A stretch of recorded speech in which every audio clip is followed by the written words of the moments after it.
অ ভাই হত অ তোমালোক ৰোৱা বুই আমি ৰাজবাহুৰ ৰাজকাৰেংগলৈ নে কি কোৱা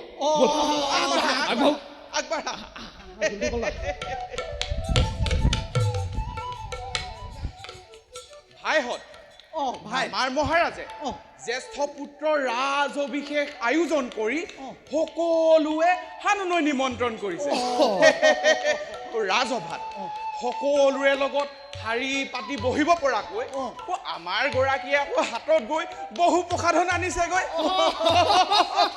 মই বোলো যা সুযোগ আহোঁতে লৈ ল ময়ো কলো হাঁচতীয়া ইমান নাই ঘোঁৰাশালত ঘোঁৰাৰ ঘাঁহ কাটোতে কটকাল গৈছে ইমান মতলীয়া হৈ একেটা অভিষেকতে হাঁচতীয়া বোলো খৰচ নকৰিবি যিকেইটা আছে তাকে আতুম টুকাৰিকৈ পিন্ধিবি নলবই বা কিয় জ্যেষ্ঠ পুত্ৰ অভিষেক সৰ্বদাই আনন্দ কৰিছে আমি যেনিবা ডাং বৰলা হৈ সেইভৰিপা অলপ ৰেহাই পাইছো মহাৰাজে সকলোকে দান দক্ষিণা কৰিব তোমাৰ পিছে খাওঁতাও তাকৰীয়া সময়ৰ জোখেৰে দান গ্ৰহণ কৰি প্ৰজালৈ এৰি দিবা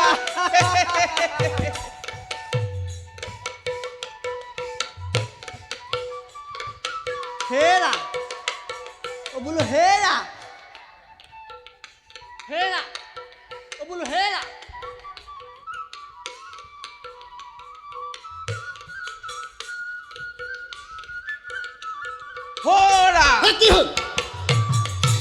ৰজাৰ ঘৰত যাম উদৰ পুৰাই খাম বিশ্বসভা আয়োজন কৰিছে নয়ন ভৰি ৰজাৰ ঘৰত যাম উদৰ পুৰাই খাম বিশ্বসভা আয়োজন কৰিছে নয়ন ভৰি ৰাম বুলিলে হৰি হৰি বুলিলে ৰাম ৰাম বুলিলে হৰি হৰি বুলিলে ৰাম জোৰে জোৰে প্ৰজা আহিব ডিঙি মেলি সেয়াও যে বৰলাৰে কাম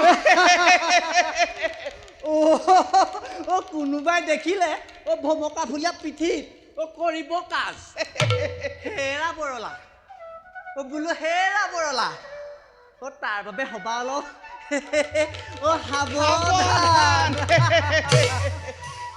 ভাইহঁত অধিবাসৰ দিনা ঋষি মুনিগণে একেলগে বহি অধিবাসৰ মন্ত্ৰ যে পাঠ কৰিব সেই দৃশ্যটো নয়ন ভৰি চাবলৈ মোৰ মনটো বৰ আকুলিত হৈ আছে অস্ত্ৰ চালনা কৰিবলৈ সকলোৱে প্ৰস্তুত কৰি ৰাখিছে আৰু প্ৰস্তুত হৈ থাকিব লাগিব যদি শুভ কাৰ্যত কোনোবাই ঘটাই বিহীন তাক কৰিম ভাইহঁত এই আনন্দ সাগৰৰ মাজতো আমি কিন্তু সকলো দিশৰ প্ৰতি নজৰ দিব লাগিব বাৰু এতিয়া যাওঁ ব'লা মহাৰাজৰ পাখে গৈ কৰোগৈ সহায় ব'লা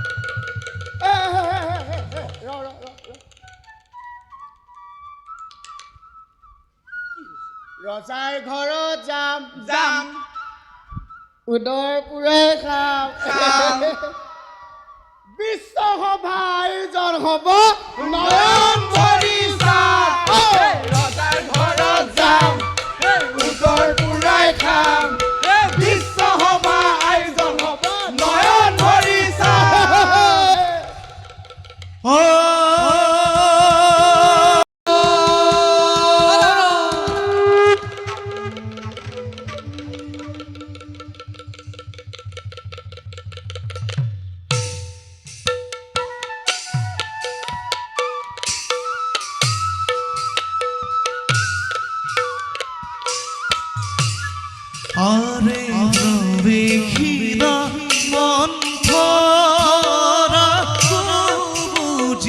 দাসী আৰে সভা মাজে তেৱে আহিলন্ত হাতী আৰে সভা মাজে তেৱে আহিলন্ত হাতী আৰে অসন্ত জ্যোতিৱে মনো চিন্তন দিত আৰে কুবুদ্ধিক ভাবিতে মনোমান চিত আৰে কুবুদ্ধিক ভাবিতে মনোমান চিত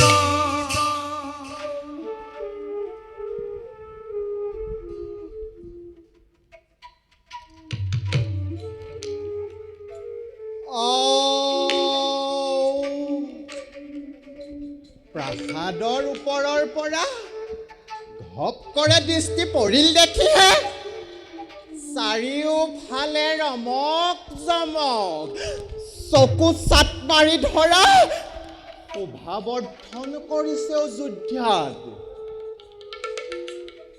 স্বৰ্গৰ দেৱতাও আত্মহাৰা হৈ বিভোৰ কোনেও কাকো চিনিব নোৱাৰা বুজিব নোৱাৰা অৱস্থা মন্থতবোৰে মালাৰীতি বিভোৰ ত্ৰাহি মধুসূদন কিনো মই কৈকেয়ীৰ দাসী হৈ আহিলোঁ এই অযোধ্যা নগৰে কেকয়নিপতি কেকয়নিপতি আপুনি মোক কিহৰ ৰং চাবলৈ ৰাজকন্যা কৈকেয়ীৰ দাসী কৰি পঠালে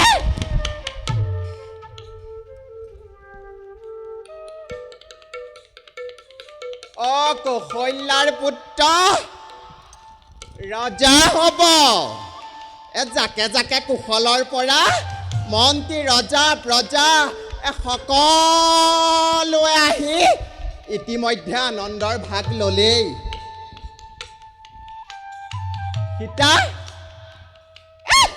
সীতা হ'ব ৰাজৰাণী কৌশল্যা সুমিত্ৰা সকলোৱে মান্য সহকাৰে আসনৰ ভাগ পাব আৰু তুমি চিৰদিন পুত্ৰৰ সহিতে চকুলো টুকি টুকি ভোজন কৰিব লাগিব মই কিন্তু এই দৃশ্য চাই থাকিব নোৱাৰিম দেই নোৱাৰিম জয় শ্ৰীৰামচন্দ্ৰ জয় শ্ৰীৰামচন্দ্ৰ জয় শ্ৰীৰামচন্দ্ৰ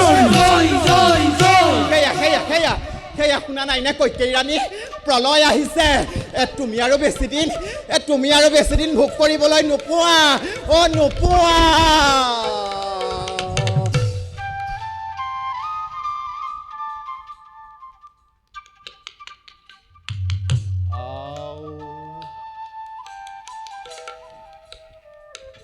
কোনো নাই দেখোন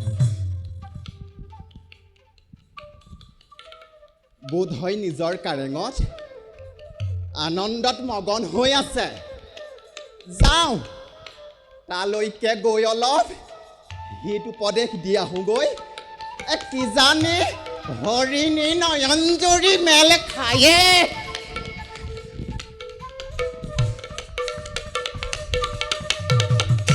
মহাথন্তৰ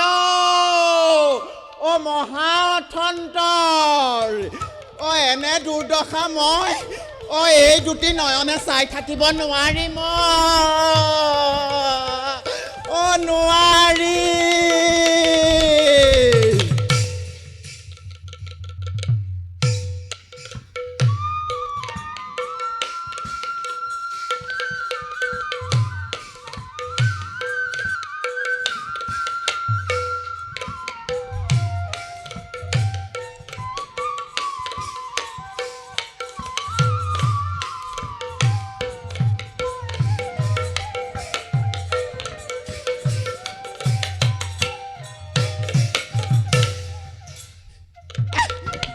শয়ন ৰাতিকালে শয়ন সময় নাই শয়ন কৰি একেবাৰেই নিদ্ৰা গলা নেকি দেখিছানে বাৰু গোটেইখন ঢাকে ঢোলে ৰজনজনাই আছে কেওফালে অযোধ্যা নগৰীত আমাৰ আকৌ এইগৰাকীয়ে দিনতে বৰদুৱাৰ মাৰি শুই আছে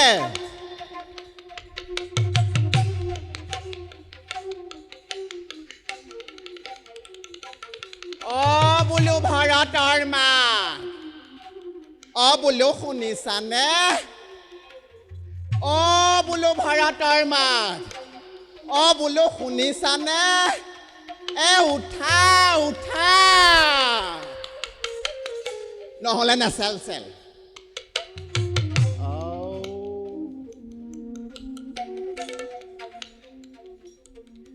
বোলো ভৰতৰ মা উঠা উঠা উঠা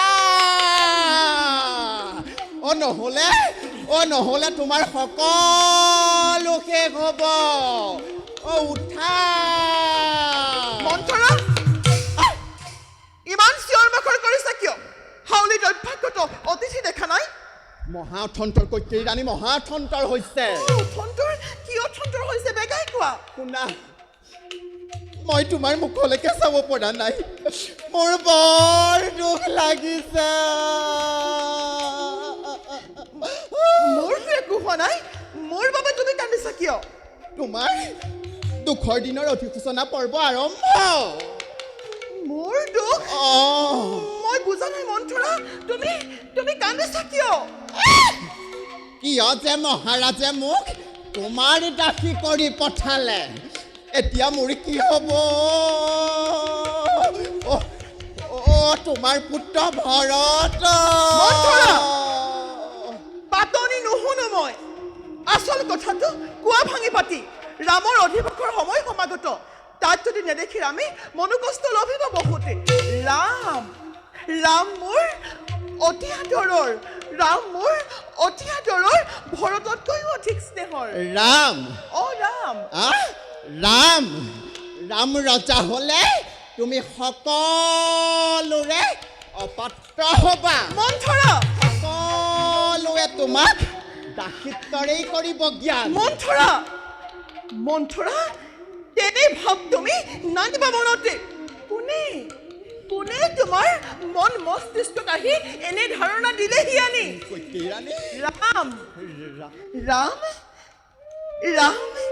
ৰাম ৰজা হ'ব ই মোৰ বাবে অতি গৌৰৱৰ কথা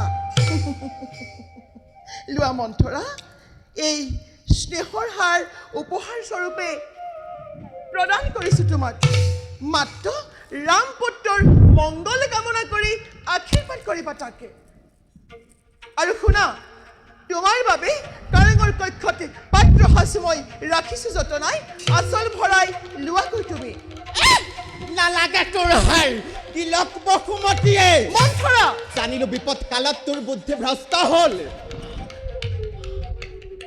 দশৰথ ৰজাই ৰামক সিংহাসন দি কাষত সীতাক বহুৱাব তোৰ পুত্ৰ ভৰত আৰু মাণ্ডৱীয়ে ৰাম সীতাৰ আভৰণ পঠালিব কৌশল্যা মহাদৈ পাত ৰাণী হৈ তোক পাও মচলাব দশৰথ সাগৰ তই সেই সাগৰৰ এৰাসুতি হৈ শুকাই মৰিবি কৌশল্যা গংগাৰ দৰে ধীৰে ধীৰে বব তই শুন ৰামক ৰাজ্য দিয়াত বাধা প্ৰদান কৰ মন্থৰা নহ'লে অচিৰেই মৰিবি মন্থৰা নহ'লে অচিৰেই মৰিবি মন্থৰা নহ'লে অচিৰেই মৰিবি মন্থৰা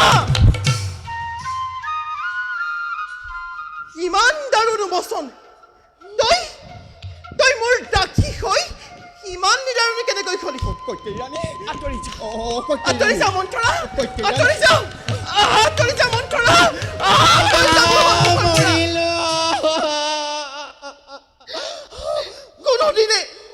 কোনোদিনে ৰামে মোক নকৰে অশ্ৰদ্ধা কৈকেয়ী ৰাণী মাতৃতকৈও শ্ৰেষ্ঠ জ্ঞানী দেখি মোকে তেনে ৰামক তই নকৰিবি ইমান তিৰস্কাৰ দাসী তই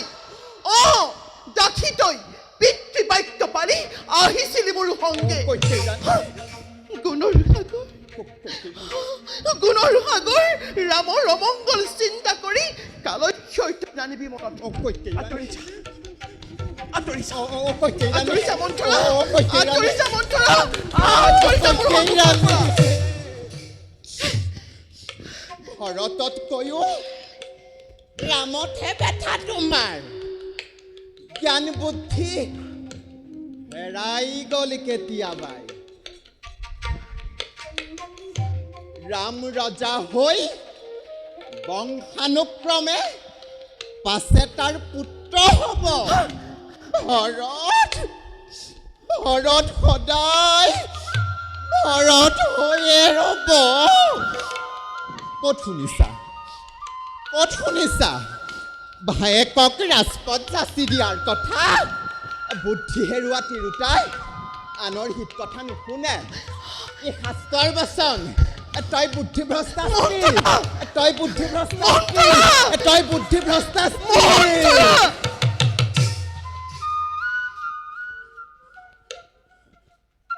কৈকেয়ী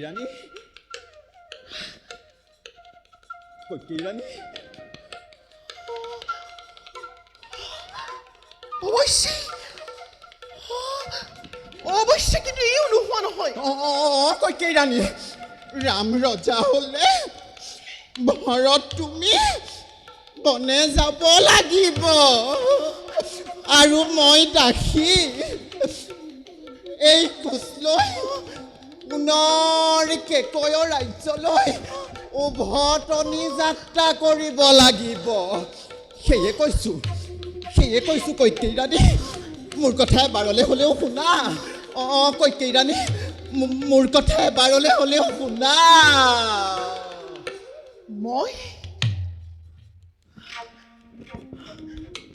মই এতিয়া বুজিলোঁ মন্থৰা কিন্তু মন্থৰা কিন্তু কি কৈকেয়ী ৰাণী এই কাম মই কৰিম কেনেকৈ শুনা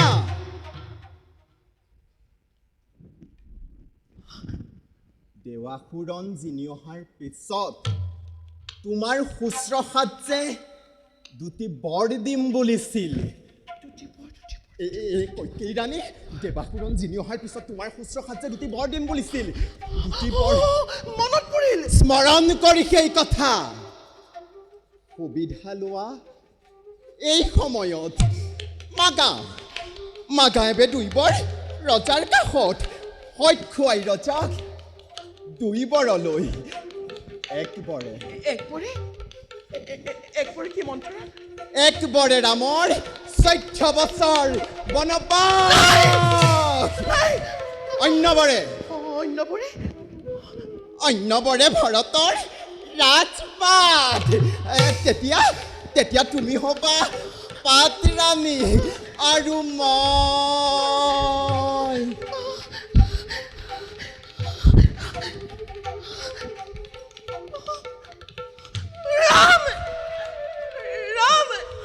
ৰাম মোৰ অতি আদৰৰ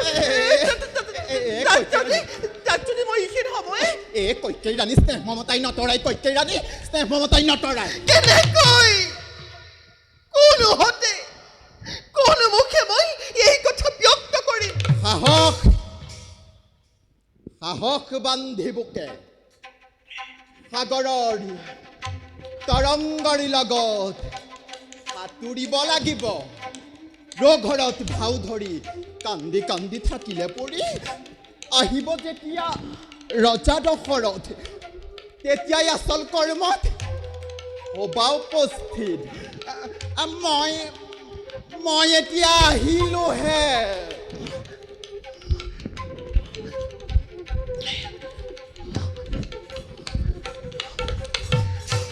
বোলো বুকুত সাহস বান্ধা মন মস্তিষ্ক দৃঢ় কৰা বিজয় পানী লোৱা মই এতিয়া আহিলোহে মন্থৰা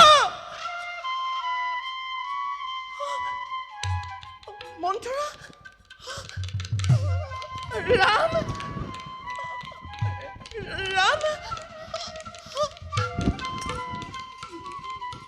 ভৰত ভৰত মন্থৰা ৰাম ভৰত ৰাম ভৰত মন্থৰা মন্থৰা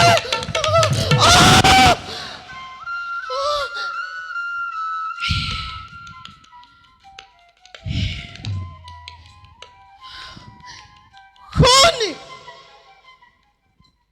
শুনি কইকেই তই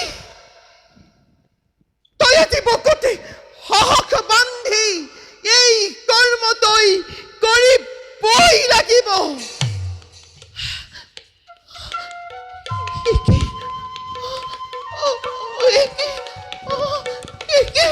মোৰ গোটেই সৰ্বশৰীৰ গোটেই সৰ্বশৰীৰ গোটেই সৰ্বশৰীৰ তৰহৰে হৈছে কম্পমান চতুৰ্দিকে চতুৰ্দিকে চতুৰ্দিকে চতুৰ্দিকে দেখিছো মই ঘোৰ অমংগল মন্থৰা মন্থৰা তই তই মোক আজি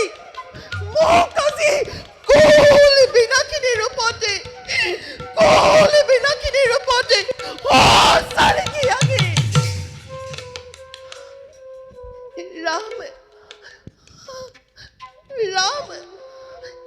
ৰামে যেতিয়া হাত পাতি মোক অন্ন খোজে তাক মই মোৰ কোলাতে বহুৱাই অন্ন কৰাও ভক্ষণে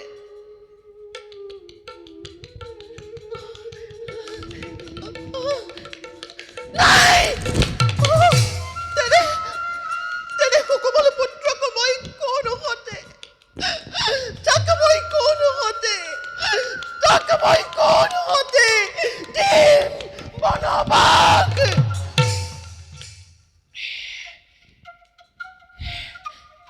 নহয়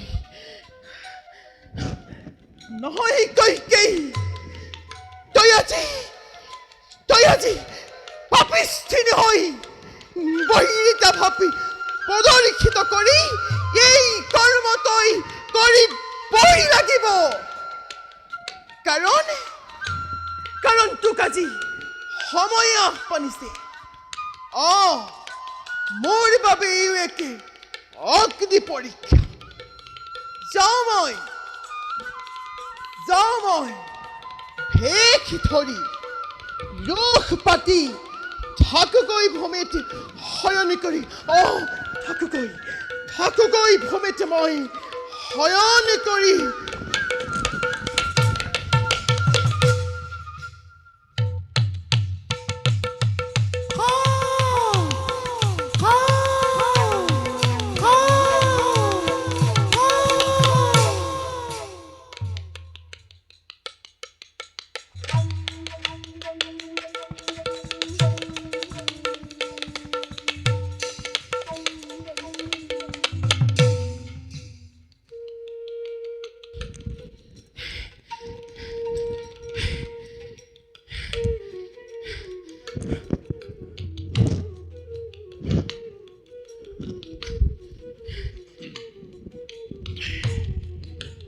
মহাৰানী কৈকেয়ী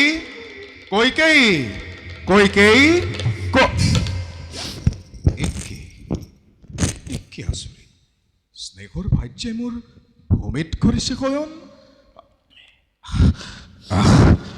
একে আঁতৰত হয়তো কানুক পক্ষী আছে পাখা ধৰি কোন দেখে সোমালিতো এই কাৰেঙলৈ কিবা যেন ঘোৰ অমংগলৰ চিহ্ন নহয়তো এয়া যা হেৰচিন পক্ষী নতু ততালিকে আনি ধনুৰ্বাণ বধিম প্ৰান্তৰ এই মুহূৰ্ততে সাৱধান মহাৰাজ সাৱধান সাৱধান কৰি গৈছে সামান্য পক্ষী নাই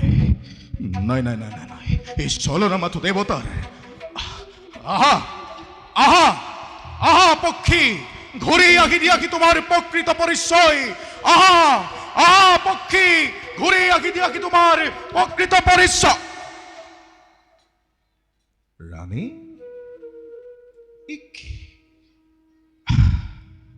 কি হৈছে তোমাৰ?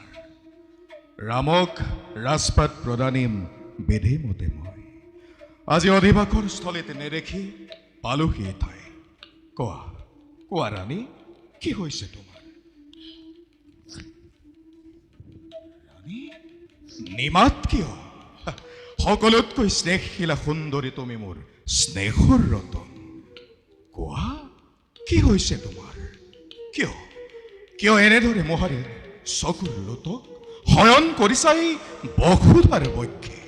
ওঠা ওঠা মোৰ স্নেহৰ ৰাণী, আনন্দ কৰি পিন্ধি লৈ সুবৰ্ণ ৰত্ন ভাগ লোৱা আনন্দ ক্ষণত। ওঠা ওঠা ৰাণী, এবাৰ মাতা মোক মহাৰাজ বুলি। নালাগে নালাগে নালাগে ফুৰাব মোক চলাহী কথাৰে। ৰাণী তাৰ আগতে কওক মোৰ তৃপ্ততা কৰিম বুলি পূৰণ। কোৱা কোৱা কিবা আছে? সকলো বিনা দ্বিধাবোধে মই কৰিম পূৰণ। তিনি সত্য কৰি যদি কোৱা সঁচাই কম সকলো। সত্য সত্য সত্য তিনি সত্য মই কৰিলো উচ্চাৰণ।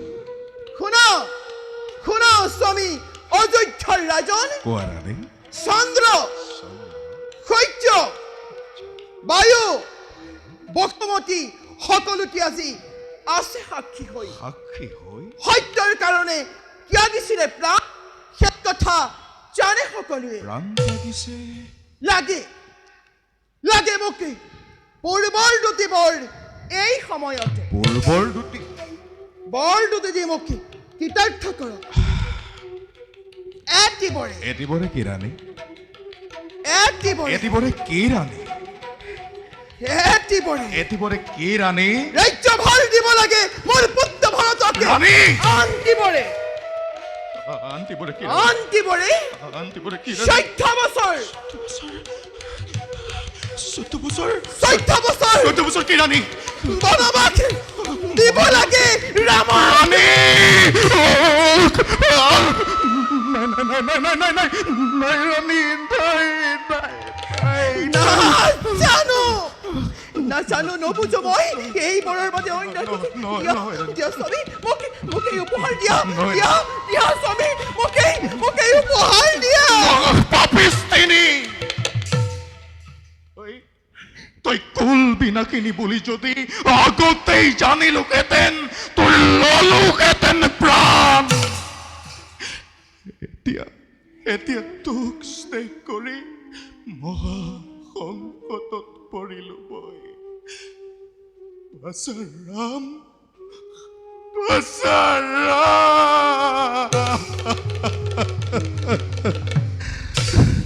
কিনো বিধি মোৰ আজি কপালেলি খিলা।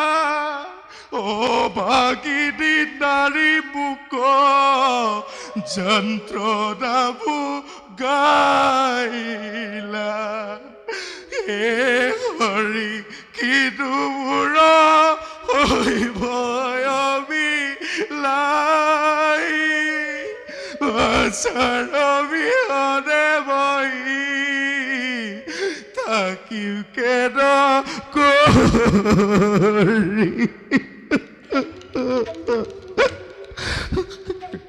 ৰাণী ৰাণী তুমি তুমি তুমি মোক ক্ষমা কৰি এই বৰৰ বিপৰীতে অন্য এটি বিচাৰা। ৰাম ৰাম পুত্ৰ মোৰ কোনখতে তাক মই দিম বনবাস। তাৰ সলনি ৰাণী তাৰ সলনি মোকেই মৃত্যুদণ্ডৰে দণ্ডিত কৰি এই অন্ধকূপত পেলাই দিয়া।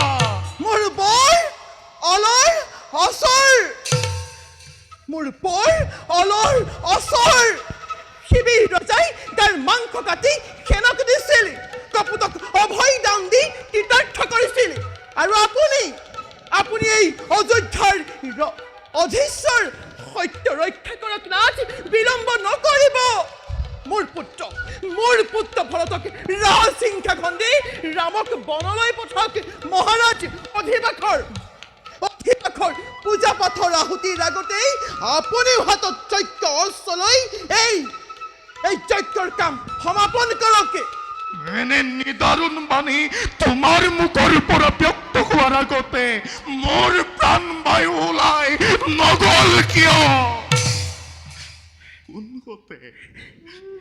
কোনখতে এনে নিদাৰুণী কলা বুজিলো আজি স্থিৰ ভিতৰি এটা মন বাহিৰে এটা মন মই মাতৃৰ সন্তান কেতিয়াও নকয় আপোন কোনো কাৰণত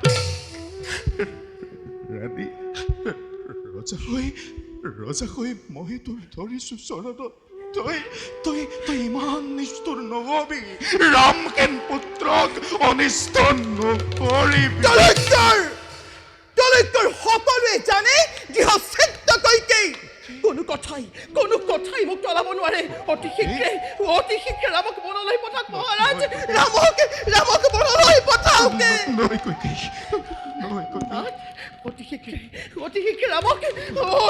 ৰামক বনবাস দিয়ক মহাৰাজ বনবাস দিয়ক শান্ত হোৱা নহওঁ শান্ত মই নুশুনো কাৰো সিটো পদেশে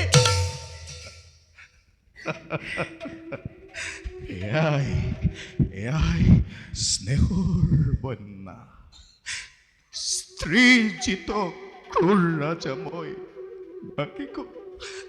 ভাগি গল ছিগি গল সুবৰ্ণ যুদ্ধা কোন কথা চা তুৰন্তে হামুৰ কাষলৈ মহামন্ত্ৰী মহাৰাজ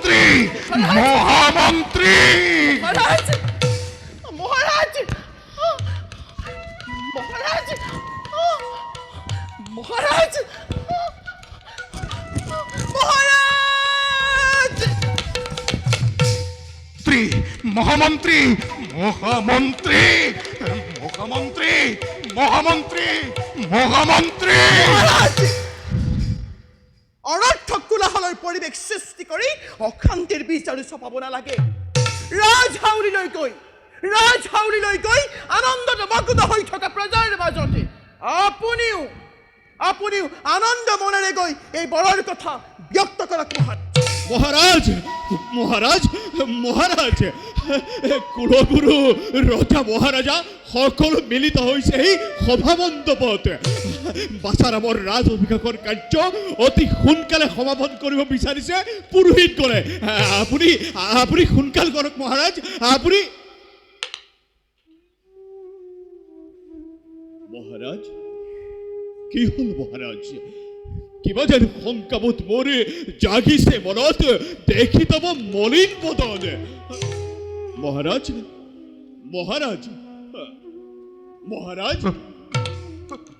মহামন্ত্ৰী মহাৰাজ নাই মহামন্ত্ৰী একো হোৱা নাই মহামন্ত্ৰী একো হোৱা নাই আজি অন্তঃপুৰত মংগল আৰতি হৈছে শংখ ঘণ্টাৰ নিনাদেৰে ৰজঞ্জনা হৈছে সূৰ্যবংশী দশৰথৰ সৌভাগ্যত জেউতি চৰিছে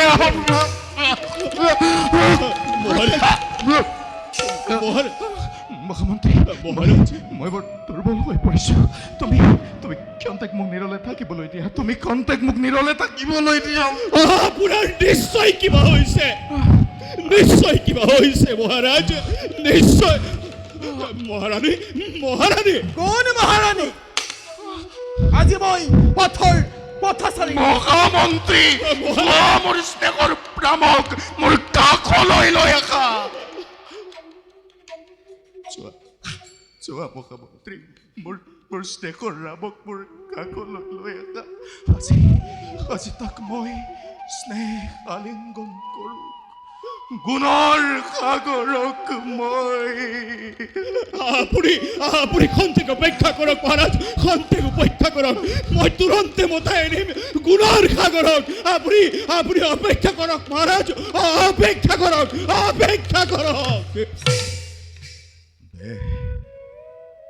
তই আহকবান মন অগজু তই সুস্থিৰকৈ থাক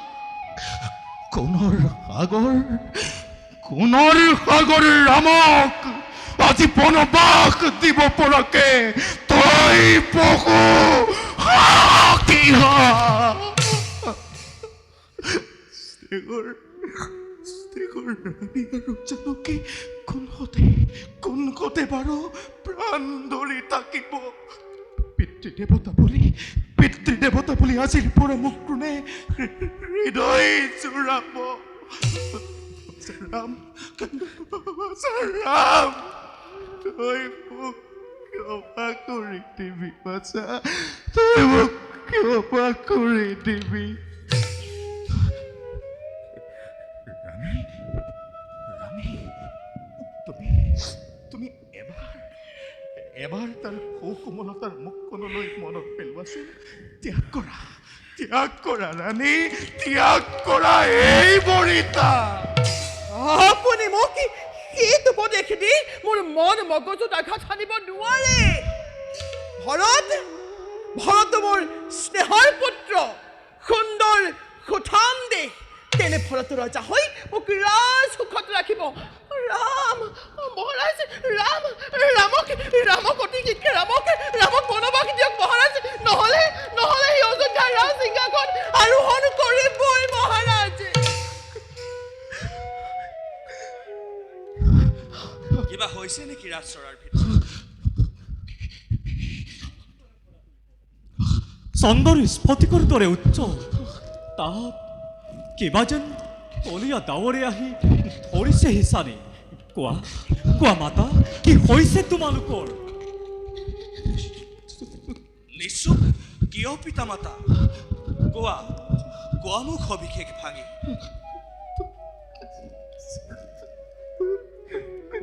দাদা আনন্দত মগ্ন হৈ বোধ হৈ পিতাই টুকিছে আনন্দৰ লুটক। লক্ষ্মণ, দাদা এয়া পিতাৰ আনন্দৰ লুটক নহয় দাদা, বোধহয় কিবা আঘাত পাই নিশ্চয় পিতৃদেৱতাই আলিংগিছে লুটকে আমাক। তুমিওতো মোক কোনো দিন কৰা নাই নে ব্যৱহাৰ? কোৱা মোক সকলোতে ভাঙি পাতি বিবৰি বিস্তৰ। পুত্ৰ হৈ পিতা মাতাৰী দোষ যদি কৰিব নোৱাৰো খণ্ডন, তেনেহ'লে অসাৰ্থক অন্ধ পংগু এই ৰামৰ জীৱন। কোৱা আই। শুনা পুত্ৰ ৰাম, আই দেৱাসুৰৰ যুদ্ধত তোমাৰ পিতৃয়ে মোৰ শুশ্ৰূষাত সন্তুষ্ট হৈ স্নেহতে দুটি বৰ দিছিল। এটি বৰৰ মতে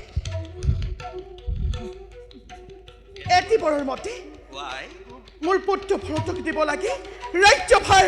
মাতৃ আনটি বৰৰ মতে কৌশল্যাৰ জ্যেষ্ঠ পুত্ৰ ৰামকে দিব লাগে 14 বছৰ বনবাস। বৰ অনুসৰি ৰাম যাব লাগে 14 বছৰ বনবাস। ই মোৰ বাবে পৰম সৌভাগ্যৰ কথা। ইচ্ছা মোৰ নাছিল অলপো ৰাজসিংহাসনৰ। দাদা মাথোন বিচাৰিছিলো সকলোৰে বাক্য ৰক্ষা কৰিব, কিন্তু এটি কথাই আজি মোৰ দহিছে প্ৰাণ।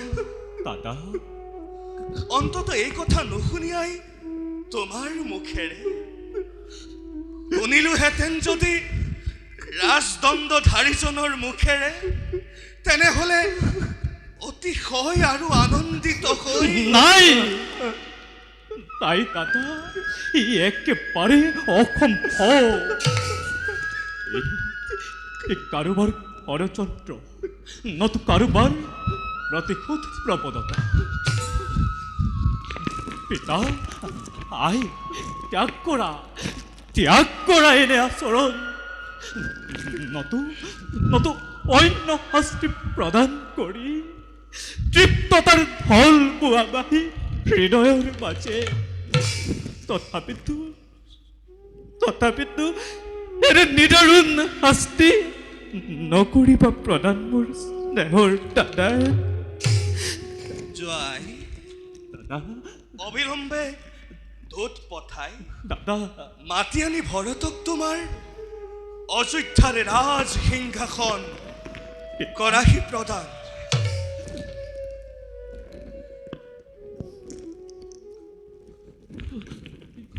আশীৰ্বাদ কৰা পিতা।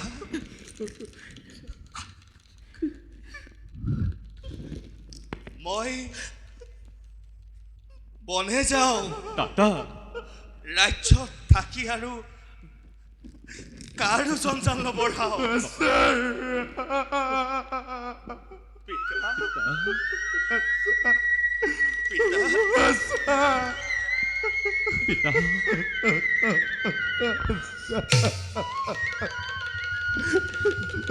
তুমি মুখে দেখিলে মোৰ কি অৱস্থা হ'ব বাছা, মোৰ কি অৱস্থা হ'ব।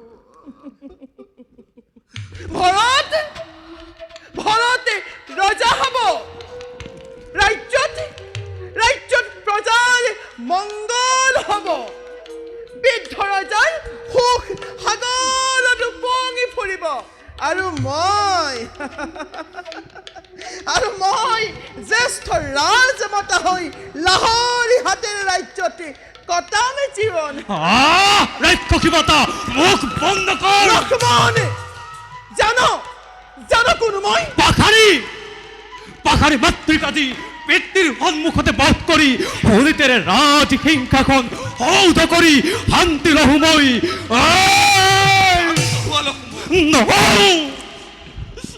নহওঁ ক্ষেত্ৰ দাদা, নকৰিব পাৰণ দাদা।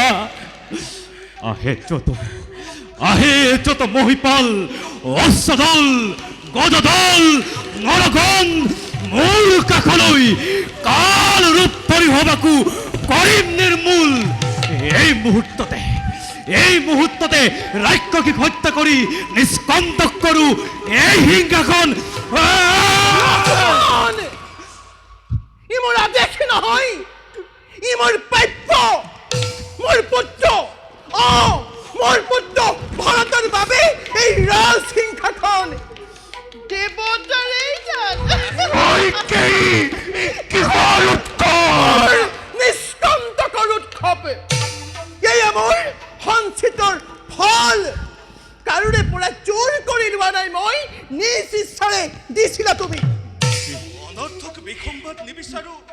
সম্বন্ধটো মোৰ দাদা কৰ্তব্য মোৰ বনবা নহয় দাদা, সেয়ে মই বনলৈ যাওঁ। নহয় দৈৱ মোৰ অসন্তুষ্ট আছে। দাদা পিতৃবাক্য ৰক্ষা কৰিম মই মান্য সহকাৰে। দাদা পিতা আৰু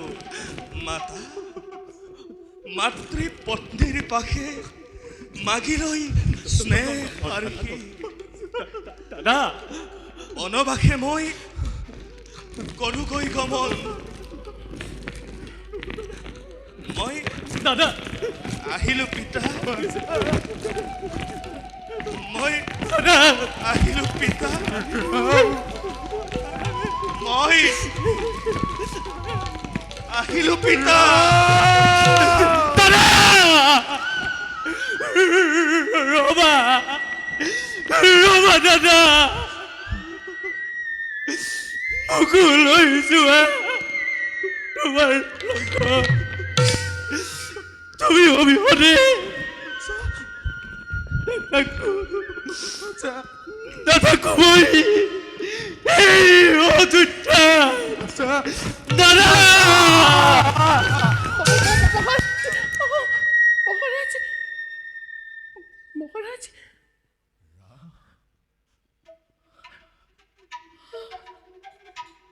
মহারাজ মহারাজ মহারাজ মহারাজ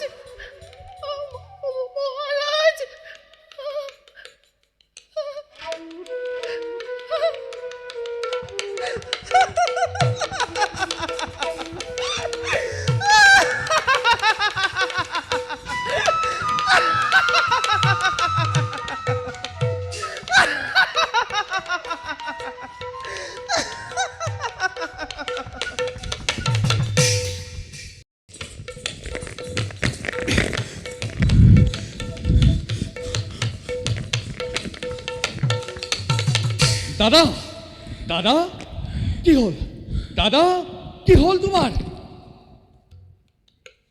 ভাই শত্ৰুঘ্ন দাদা কিয় জানো আজি মোৰ মন অতিকে হৈছে চঞ্চল দাদা মনে যেন আজি মোৰ হেৰুৱাইছে স্থিৰতা দাদা ভালদৰে কোৱা ভাঙি পাতি জ্যেষ্ঠজনৰ চিন্তাম্বিত বদন নোৱাৰো যে চাব স্থিৰ হৈ নাজানো ভাই দাদা নাজানো পৃথিৱীৰ বিধান কিম্বা এইটো দেৱতাৰ চালনা দাদা ভাই দাদা ভাই দাদা এই চোৱা ভাই দাদা বাহু চকু আজি মোৰ লৰিছে সকলে ভাই দাদা ভাই দাদা মোৰ মনত আজি এনে ভাৱ হৈছে উদয় চিৰতে যেন ঘোৰ অবাৰিষা নামিব আমাৰ ৰঘুবংশত দাদা দাদা মিছাতেই নহ'বা চঞ্চল জ্যেষ্ঠ দাদা ৰাম আৰু তুমি ধৈৰ্যৰ প্ৰতিবিম্বিত ৰূপ চিৰহৰ শ্ৰেষ্ঠ ৰজা পিতা দশৰথে এই কথা কৰিছে স্বীকাৰ গতিকে দাদা নিশ্চিন্ত হোৱা তুমি জ্যেষ্ঠ দাদা ৰাম আৰু দাদা লক্ষ্মণৰ বৰ্তমানত একোৱেই অঘটন নঘটে অযোধ্যা ৰাজ্যে নহয় ভাই দাদা নহয় বিশ্বাস মোৰ অগাধ দাদা ৰাম আৰু লক্ষ্মণৰ বিক্ৰমত নিশ্চয় দাদা তথাপিতো ভাই দাদা কোনোবাই সুদূৰৰ পৰা কৈ যেন মোক চিঞৰি দাদা সাৱধান ভৰত দাদা। ৰঘুবংশ পৰিব আজি ঘোৰ বাৰিষাৰ কৰাল গ্ৰাসত দাদা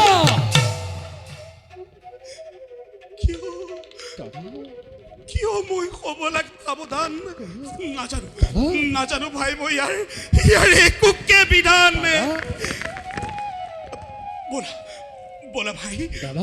অচিৰতে বিদায় মাগি আমি মাতুলৰ গৃহে যাওঁ বলা আমি আপোন ৰাজ্যে ব'লা দাদা তোমাৰ ইচ্ছাক মই নিদিওঁ বাধা বলা ভাই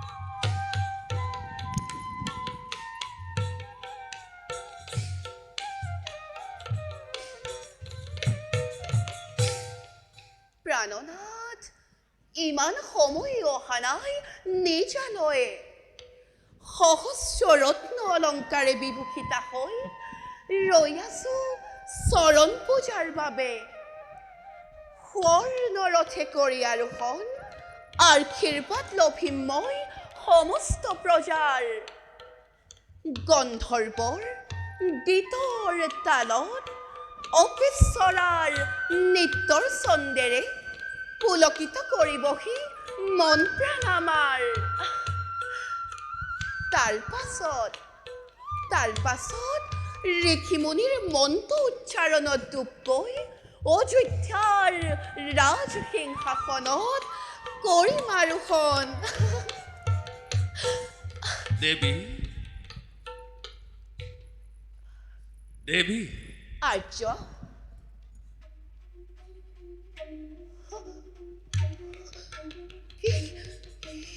কি আচৰিত স্বামী ৰাজ আভৰণেৰে কিয় এনে আভৰণ ভাগ্যত লিখা আছে মোৰ ভাগ্যত লিখা আছে স্বামী কক ভাঙি পাতি কি হ'ল আপোনাৰ বনবাস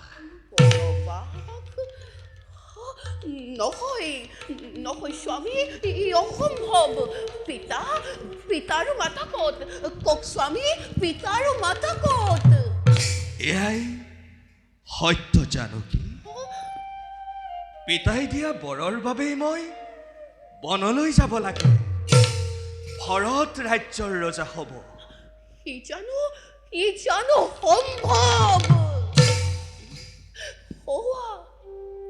হৌৱা চাওক, প্ৰজাসাগৰত আনন্দৰ ঢোল বৈছে। এয়া সুন্দৰ সাজপাৰ পিন্ধি ৰৈ আছো মই আপোনাৰ কাষত বহিবৰ বাবে। মাতৃগণে ধূপ দীপ চন্দনেৰে বোলাবলৈ আপোনাৰ কপাল ৰৈ আছে বাটচৰাৰ মুখে। বলক বলক নাথ, বলক আমি তালৈ যাওঁ। জানকী, ময়োতো তালৈকে যাম বুলি আহিছোঁ লৰি। স্বামী, কিন্তু তাৰ আগে তোমাৰ পৰা মাগিছোঁ মেলানি। মোৰ সৰ্বদুখ মৰিখন কৰি মাতৃগণৰ সমে থাকিব মাথোন 14টি বছৰ। স্বামী! জনকৰ পুতলা তুমি। মোক তুমি আনন্দ মনেৰে বিদায় দিয়া। নহয় স্বামী, মোক আনন্দ মনেৰে বিদায় দিয়া। নহয় স্বামী। জানকী, শেষ হলে বনবাস, পুনু আহিম মূলতে তোমাৰ কাষলৈ। মই আহিলো দেৱী, নাই স্বামী, মই আহিলো দেৱী, নহয় স্বামী, না মই আহিলো দেৱী। স্বামী!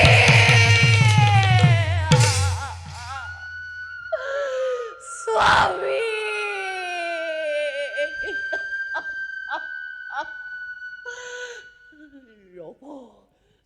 ৰব, ময়ো নাথাকো।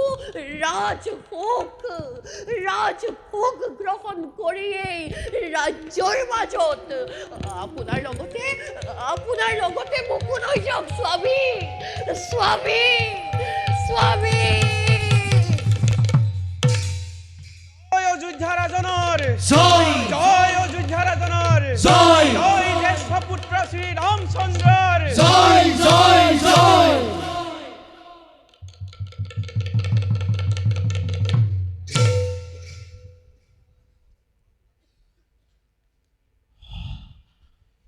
মহাৰাজ নাই, ৰাজপুত্ৰ নাই, বধূ নাই, ইমান সময়েও সভাৰ কক্ষত ক্ষণ যাই পাৰ হৈ যোৱা সম্ভাষণেৰে মাতি আনা মান্যৱন্ত ৰাজনক। আহিছে গুৰুদেৱ, আহিছে, সকলো আহিছে। মন্ত্ৰীবৰ, সকলোৱে আনন্দ কৰা আজি ৰাজপুত্ৰৰ ৰাজ অভিষেক। আনন্দত সকলো আত্মহাৰা হৈ যোৱা।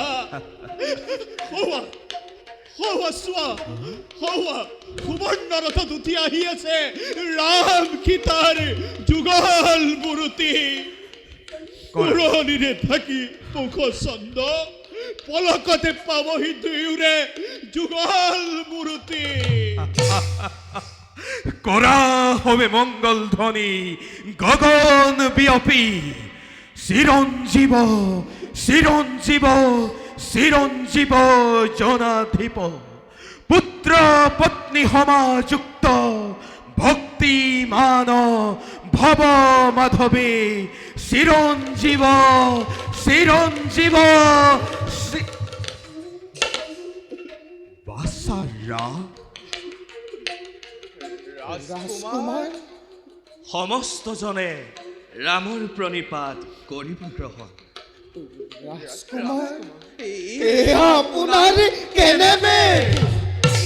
বাচাৰা, ৰাজ আভৰণেৰে এই সাজ কিয় তুমি কৰিলা ধাৰণ? মহাৰাজ ক'ত আছে তোমাৰ মাতৃগণ? এয়াই আমাৰ ভাগ্য আছিলে কুলগুৰু। মন্ত্ৰীবৰ, এয়াই আমাৰ ভাগ্য আছিল।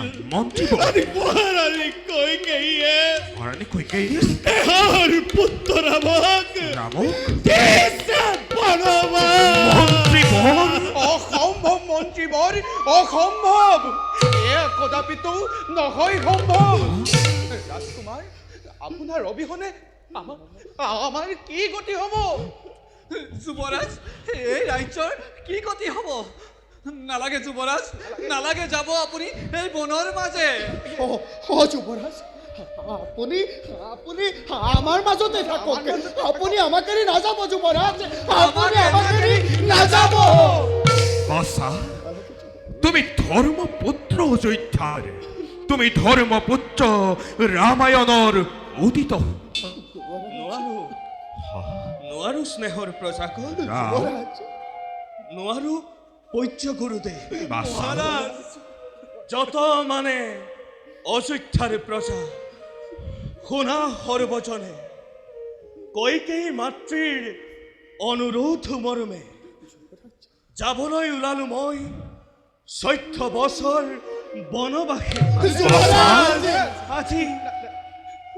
আজি অতদিনে থাকোঁতে সংগ কিবা যদি দুৰ্বাক্য মই কৰিছিলোঁ প্ৰয়োগ, সদৌৱে ক্ষমিব মোক।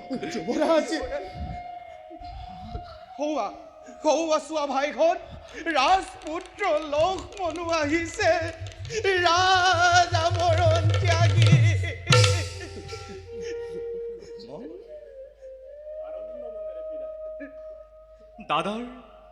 দাদাৰ সহায় হৈ থাকিম চিৰতে। প্ৰাণৰ দাদা সকলে যাবলৈ নিদিওঁ বনৰ মাজলৈ।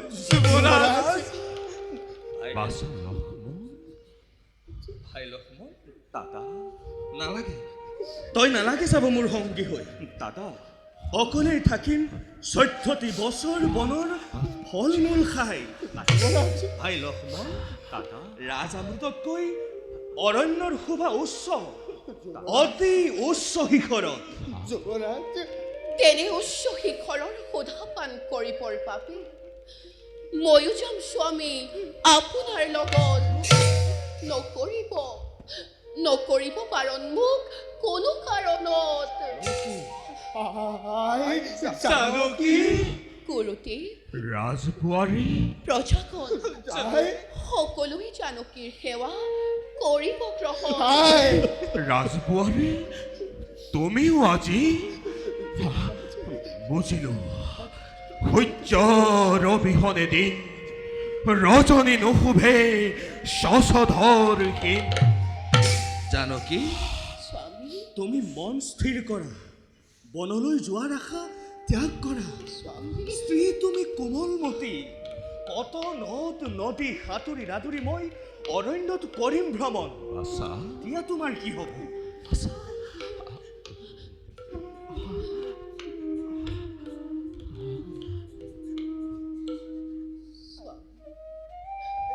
স্বামী মোৰ জীৱনৰ সৰ্বস্ব, নোৱাৰিম খুলিব আৰু এই আভৰণ। ময়ো যাম স্বামী আপোনাৰ লগত। নকৰিব পাৰণ মোক কোনো কাৰণত। মই হ'ম একে পথৰ যাত্ৰী, লক্ষ্মণ, মই নুখুলিম কোনো এই আভৰণ। দাদা তোমাৰ চৰণ সেৱাৰ পৰা নকৰিব পাৰণ মোক কোনো কাৰণত। বাছাৰা, যোৱা বিদায় লোৱা সকলোৰে পৰা মন্ত্ৰীব, ময়ো যাৱতীয় ব্যৱস্থা কৰোঁগৈ। ভোগ কৰা ৰাজমাতা,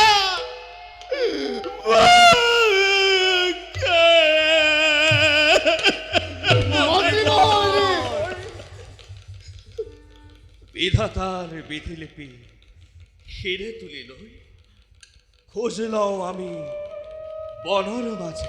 ৰাম, বলা জানকী, স্বামী, বলা লক্ষ্মণ, দাদা বিদায় মাগি এবে মাতৃগণৰ পাশ যাত্ৰা কৰোঁ আমি বনৰ মাজে।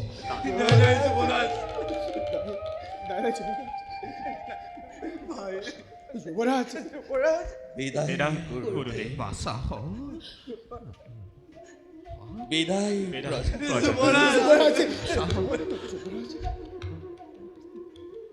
বিদায় প্ৰজাগণ, বিদায় গুৰুদেৱ, বিদায় প্রজাগণ, বিদায় গুরুদেব, বিদায় প্রজাগণ, বিদায়।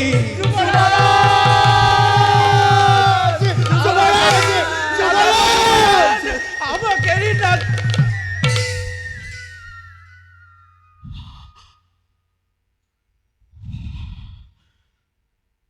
দেব মতে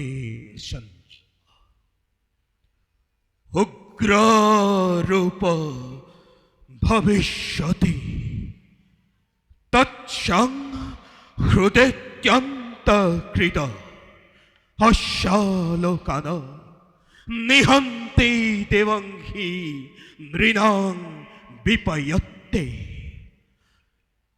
বিধাতার বিধি হেয়া মাথু আরম্ভং, বিধাতার বিধি হেয়া মাথু আরম্ভং।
হি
বহুদূৰ পালেগৈ সৈন্য গৈ গুচি যদি যাওঁ আমি প্ৰজা কোনে ৰক্ষা কৰিব এই সুবৰ্ণ ৰাজ্য কোনে ৰক্ষা কৰিব এই সুবৰ্ণ ৰাজ্য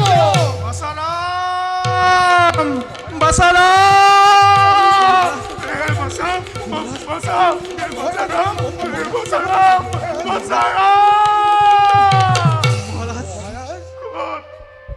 ক'ত মোৰ সোণৰ পুতলা ক'ত মোৰ শেখৰ বুঢ়াৰী খুলনাখিনিয়ে শেষ কৰি দিলে মোৰ সোণৰ সংসাৰ দুই কাংকু সম্বুদ্ধি পুত্ৰবোৰ গুচি গ'ল মই স্ত্ৰীবকৈ মহাভুল কৰিলো মহামন্ত্ৰী ৰাণী কৌশল্যা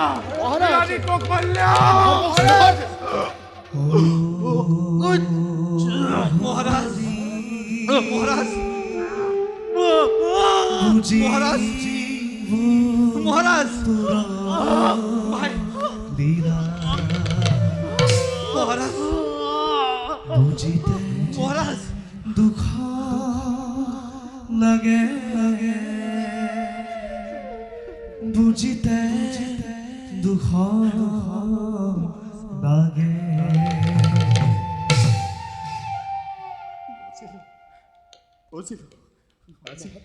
আজি মোৰ গাত অন্ধমুনিৰ অভিশাপ আজি মোৰ গাত অন্ধমুনিৰ অভিশাপ লাগিল পুত্র হোকে যেবে মই প্রাণকে হুজাইব অন্তকালে পুত্র হোকে তোর প্রাণ যাইব অন্তকালে পুত্র হোকে তোর প্রাণ যাইব অন্তকালে পুত্র হোকে তোর প্রাণ যাইব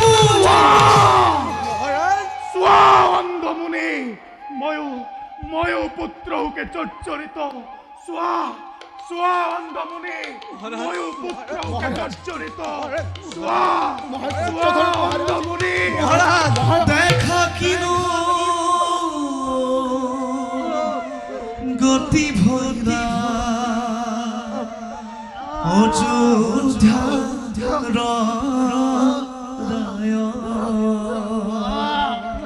পুত্ৰ হুকে সম্বৰিলা প্ৰাণ পুনৰ ও হৰি দেখিতে দুখ লাগে দেখিতে দুখ লাগে দেখিতে দুখ লাগে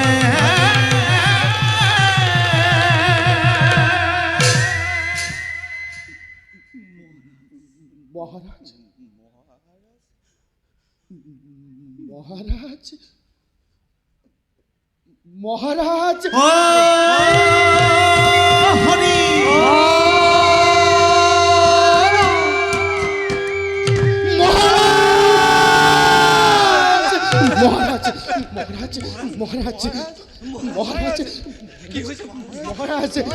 মহাৰাজ ভাইহঁত এতিয়া কি কৰা যায় যোৱা ভাই গুৰুদেৱৰ সহিতে সকলোকে মাতি অনা যোৱা ভাই যোৱা গুৰুদেৱ মহাৰাজ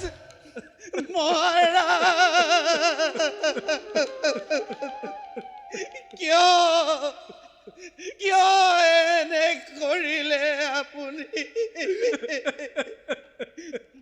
ৰাজপুত্ৰ গ'ল ৰাজবধূ গ'ল এতিয়া আপুনিও ত্যাগিলে জীৱ আজি আমি অভিভাৱকী অযোধ্যাৰ মাজে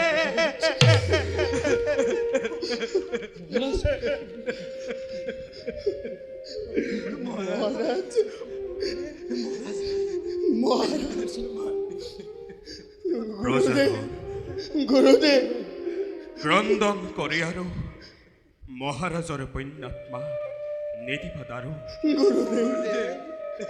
সুবৰ্ণ শয্যায়েৰে মহাৰাজে ধৰিত্ৰী ললে আকোৱালি বলা প্ৰজাগণ দাঙি লোৱা মহাৰাজৰ শৰীৰ লৈ যাওঁ কাৰেঙৰ মাজে তাতে সবাৰে সমন্বিত তৈলজ্জনী ব্যৱস্থা কৰি অন্তিম কাৰ্য কৰিব সমাপন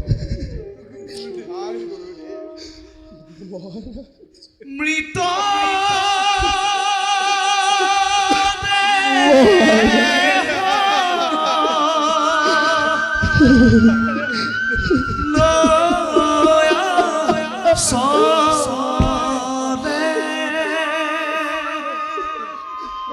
প্রজা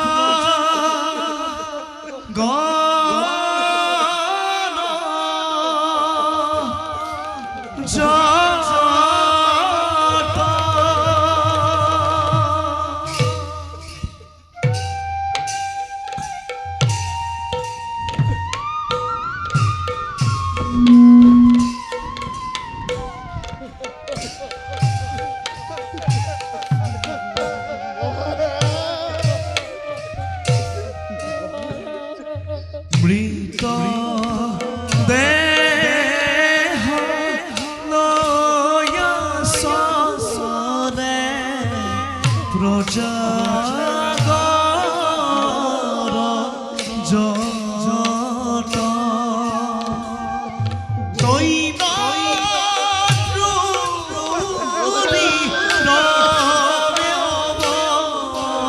অবস্থা হবে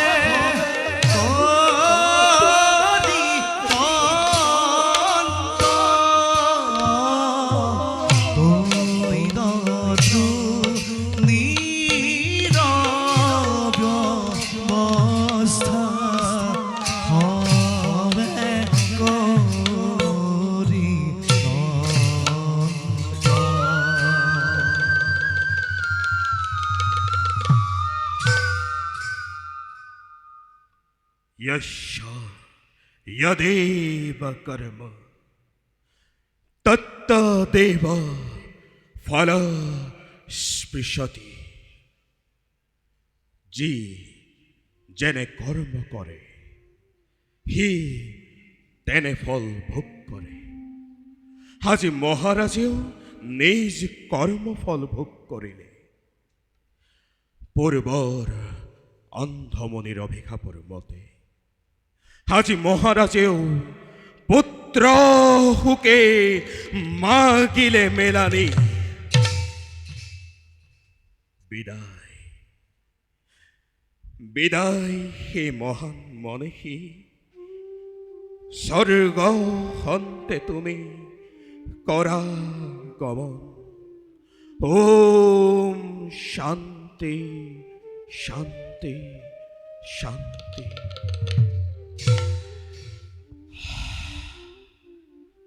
আকস্মিক বিপদে দায়িত্ব বহাই যাও এবে পরামর্শ প্রদানে কেকয়ৰ নন্দিনী মহাৰাজৰ অন্তুষ্ট ক্ৰিয়া কৰা সমাপন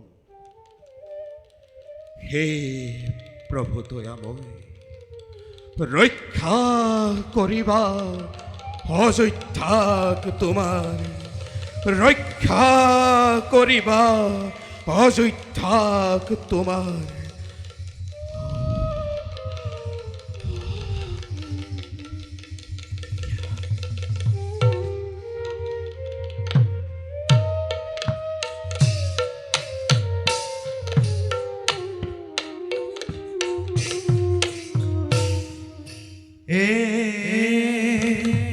ৰাম সানৰা কৰিয়া সৰে ৰাম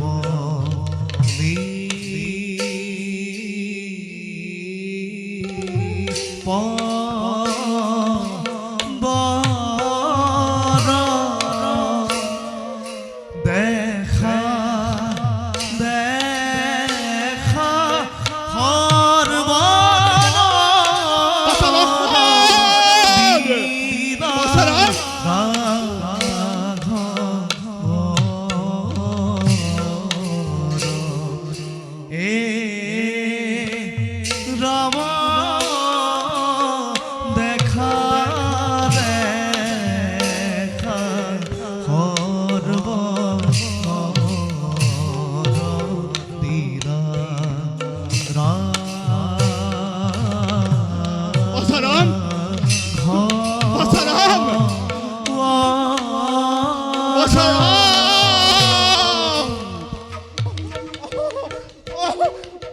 এইবাৰ মোক কোনে পায় বৃদ্ধ ৰজাৰ মৃত্যু হৈছে হওক সকলো এদিন ইহ সংসাৰ ত্যাগ কৰিবই লাগিব একেবাৰে গুচি গ'ল ভালেই হ'ল ভৰত বোপা আৰু শত্ৰুঘ্ন বোপা আহি আজি অযোধ্যা পাবহি সেয়ে আজি মোৰ ইমান আনন্দ আৰু অতবোৰ ৰাজ অলংকাৰে শোভা কৰিছে মোৰ গাত ধন্য মই কৈকেয়ী শুনিছানে বোলো ভৰত আহিছে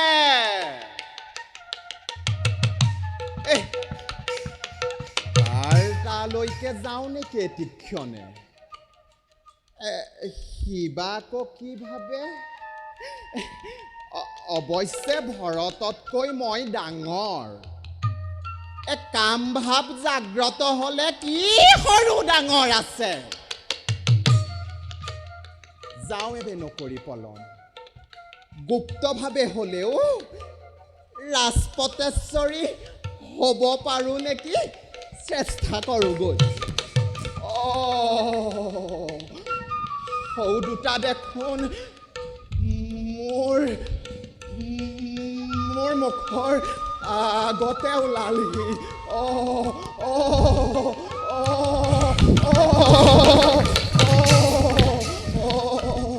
চোৱা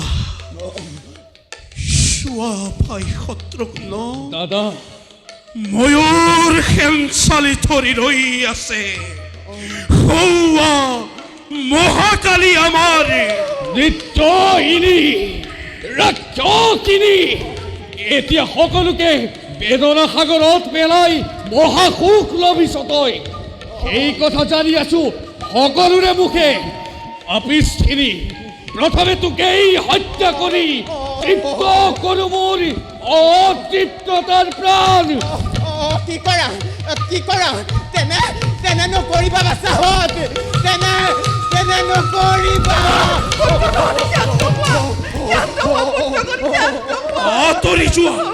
আঁতৰি যোৱা মাতৃ তুমি আমাৰ সন্মুখৰ পৰা তুমি আমাৰ মাতৃ নোহোৱা মই সকলোটোৰ ভালৰ কাৰণে কৰিছিলোঁ পাবলগীয়া বৰ মাত্ৰ পিতৃয়ে কৰিছিল প্ৰদান তাত মোৰ কোনো দুখ নাই জগদীশ ব্যাপিল তোমাৰ চখ গৌৰৱ নালাগে আৰু শুনাব অযোধ্যা ৰাজ্যত তই খনি সোণগুই মোৰ পিতৃক পঠিলি মোৰ স্নেহৰ দাদা পদেউক তই তিলিপিকৰ্য নিদাৰুণ যন্ত্ৰণা সহ্য কৰি এতিয়া অনাই বনাই ঘূৰিছে চাগৈ দুৰ্গম অৰণ্যৰ কন্তকা কীৰ্ণ পথে নালাগে ময়ো আৰু থাকিব নিবিচাৰো ইয়াত হে পিতা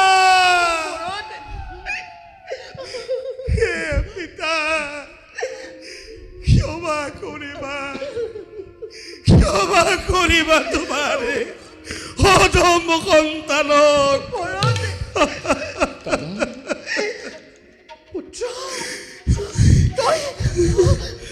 তই কেনেকৈ নকবি বাছা তই মোক এৰি থৈ নাযাবি বাছা তই যদি মোক এৰি থৈ যাৱ ৰাজ্যৰ সকলো প্ৰজাই আৱৰি ধৰি মোক হত্যা কৰিব তই যদি পুত্ৰ হৈ মাতৃক ৰক্ষা নকৰ কম ভৰত মোক কোনে ৰক্ষা কৰিব নিদাৰুণী মাতৃক মোৰ নোহে প্ৰয়োজন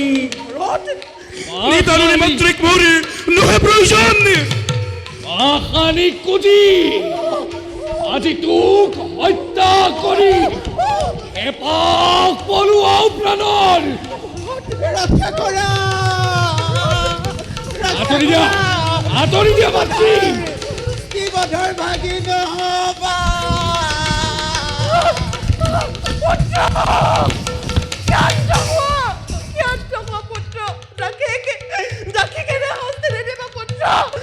ৰবা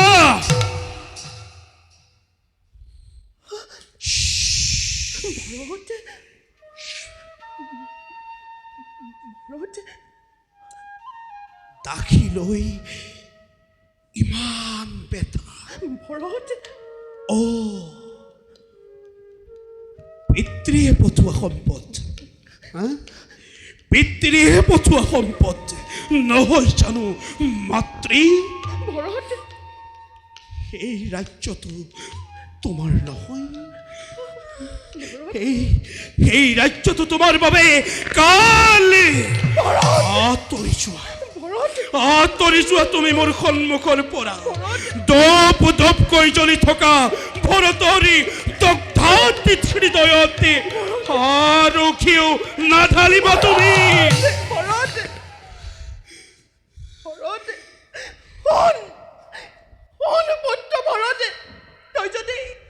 তই যদি মাতৃৰ হৃদয়ত আঘাত কৰি গুচি যাওঁ তেন্তে মই আত্মহত্যা কৰি নিজকে নিঃশেষ কৰিম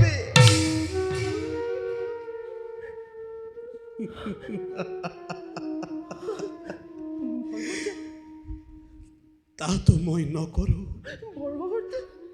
অলপ বাধা মোৰ পিতৃক পতিলে মোৰ স্নেহৰ দাদা বৌদেউক তুমি দিলা বনবাস সামান্য এজনী দাসীৰ কথাত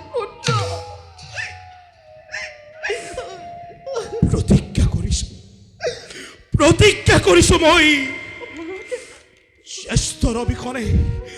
জ্যেষ্ঠৰ অবিহনে কোনোদিন কোনো কাৰণত অযোধ্যাৰ ৰাজ সিংহাসন মই নকৰিম গ্ৰহণ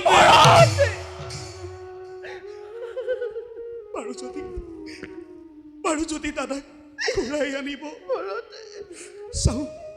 চাওঁ চেষ্টা কৰি নতু দাদাৰ পথেৰে মই সমগ্ৰ কৰিম নতু দাদাৰ পথেৰে মই সমগ্ৰ কৰিম যাওঁ পিতৃদেৱৰ অন্ত্যেষ্টিক্ৰিয়া সম্পন্ন কৰি অগ্ৰসৰ হওঁ মই দাদাৰ সন্ধানত ৰাক্ষসী মাতৃ তৃপ্ত দায়িনী অযোধ্যাৰে থাকা ক'লে তুমি থাকা ক'লে তুমি থাকা ক'লে তুমি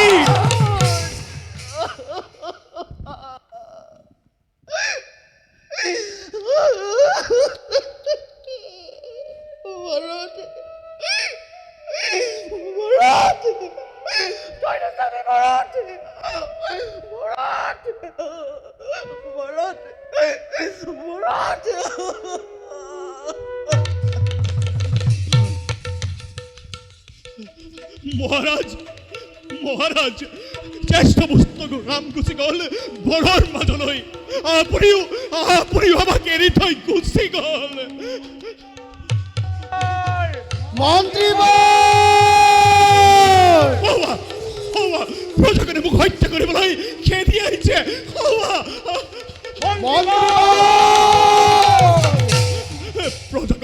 প্ৰজাগণ মই জানি বুজি ৰামক বনৰ মাজত এৰি থৈ অহা নাই ভৰদ্বাজ মুনিৰ আতিথ্যত মোহিত হৈ থকাৰ মুহূৰ্ততে শ্ৰীৰাম গুচি গ'ল লক্ষ্মণ আৰু সীতাৰ সৈতে বহুত দূৰ দূৰণিলৈ এলাগে শুনাব আমাক হিত পদে আগে কোৱা ক'ত এৰি থৈ আহিলে আমাৰ প্ৰাণৰ ৰঘুনাথক ইউ নিশ্চয় ৰাজ্যৰ ৰজা হোৱাৰ ষড়যন্ত্ৰ কৰিছে সেয়ে বনৰ মাজত আনন্দৰে এৰি থৈ আহিলাগৈ প্ৰজাগণ শুনা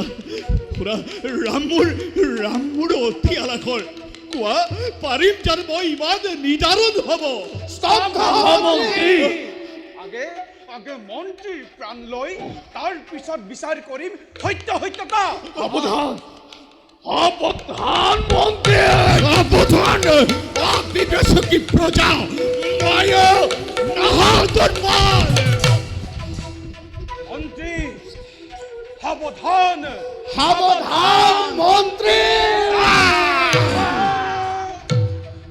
প্ৰজা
অযোধ্যা এখন পুণ্যভূমি হৰি ভক্তৰ স্থান অনাহকত অশান্তি সৃষ্টি কৰি বসুধা কলুষিত নকৰিবা তোমালোকে।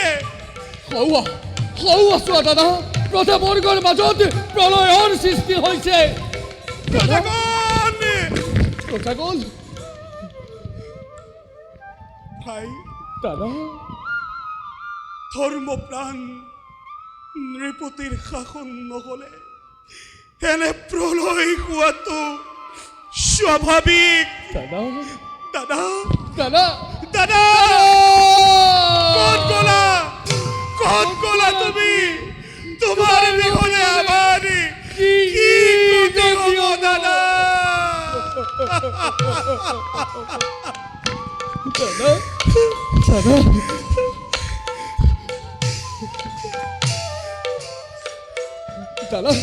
দাদা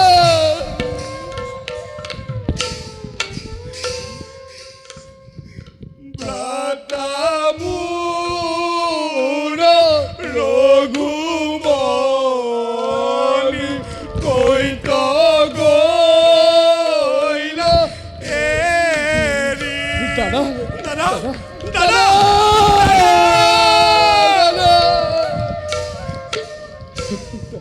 দাদা তোমাৰ বিহনে আমাৰ হৈব কিনো গতি?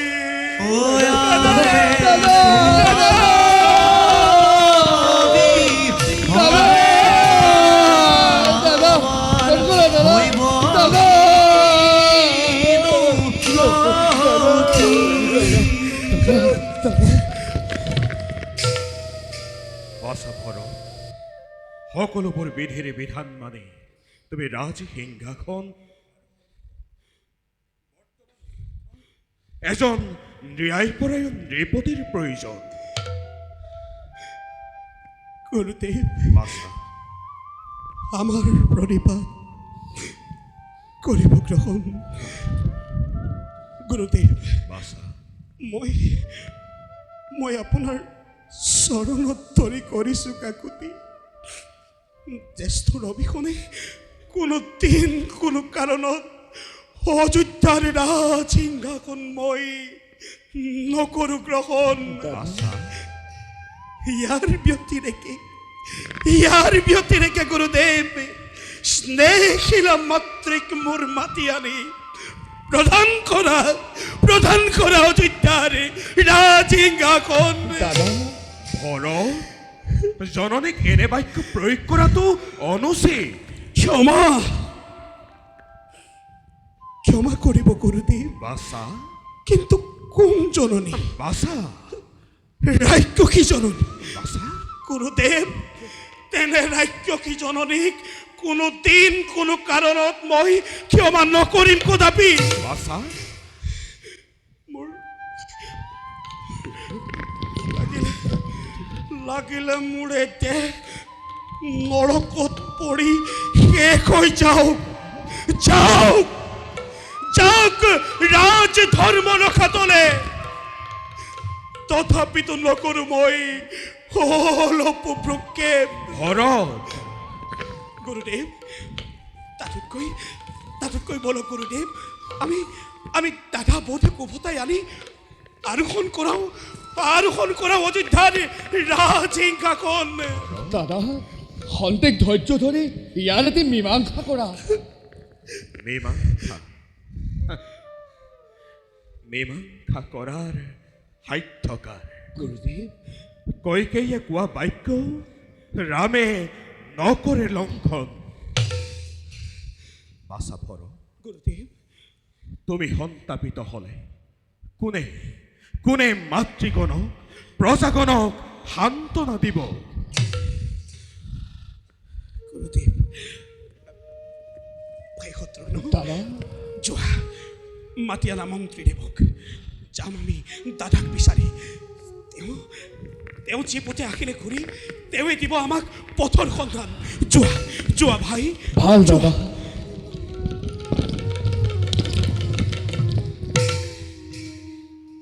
সাৰ্থক ৰঘুবংশে তোমাৰ জন্ম।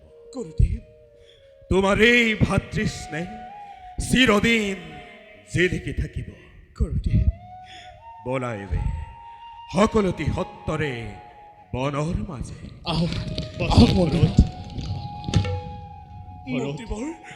মন্ত্ৰীবৰ, যাম আমি দাদাক বিচাৰি। ক'ত আছে আগে বোলা, তুমি পথ দেখুৱাই। পাৰিবা জানো আনিব ভতাই?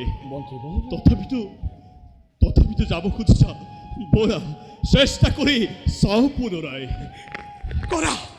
কৰা হবে জয় ধ্বনি।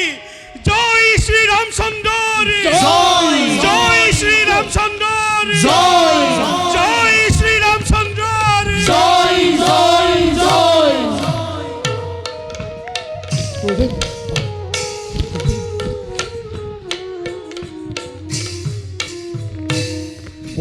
রে মন্ত্রী হবে রাতে রাবক বিষাদি বে সরি জাত হাত্রী হবে দেখা না হবে সরি জাত হাত্রী হবে দেখা